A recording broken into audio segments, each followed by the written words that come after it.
W.F. Howes presents an unabridged recording of The Case for Nature by Siddarth Shrikanth, narrated by Raj Ghatak. Why nature? Why now?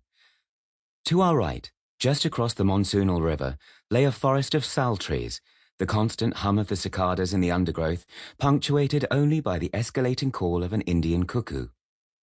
Just minutes away from where we now stood, we had sighted the area's newly dominant male tiger, Neela Nala, marking his territory as he strutted across a clearing, chital deer scattering in his wake. On the near side of the river was a different landscape altogether. Field after field of paddy, dotted with colourful mud and terracotta houses typical of the Gond and Baiga tribal communities. By contrast, the tractors and shiny motorcycles parked around the place represented the recent, if still modest, prosperity of much of rural India. A few decades ago, the two vistas might have been indistinguishable. In 2022, the difference was night and day. The core zone of the celebrated Kanha National Park across the river had remained largely pristine, supporting a rebound in tiger populations as poaching pressures within the park eased. The challenge lay in the so-called buffer zone to our left. The legacy of relocations of tribal villages out of the park, combined with India's recent economic growth, had seen rice paddies and roads displace what had once been a thickly forested corridor to tiger reserves further afield.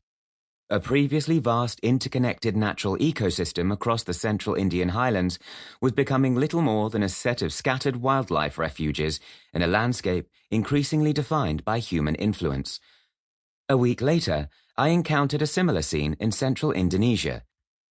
Emerging from the ocean after a series of exhilarating drift dives among manta rays and sharks in Komodo National Park, I came across the sorry sight of a 5-foot-long dragon stepping gingerly over the bottle caps and plastic bags that washed up daily on the shores of Komodo Island.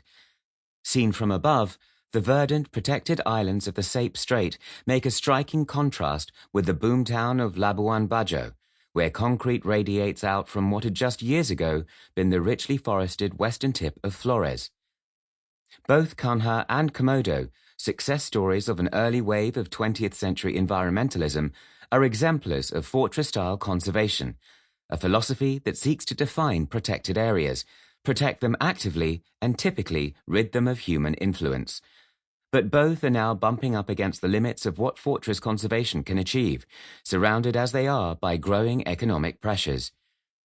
Built infrastructure, agriculture, timber harvesting, and pollution of all sorts.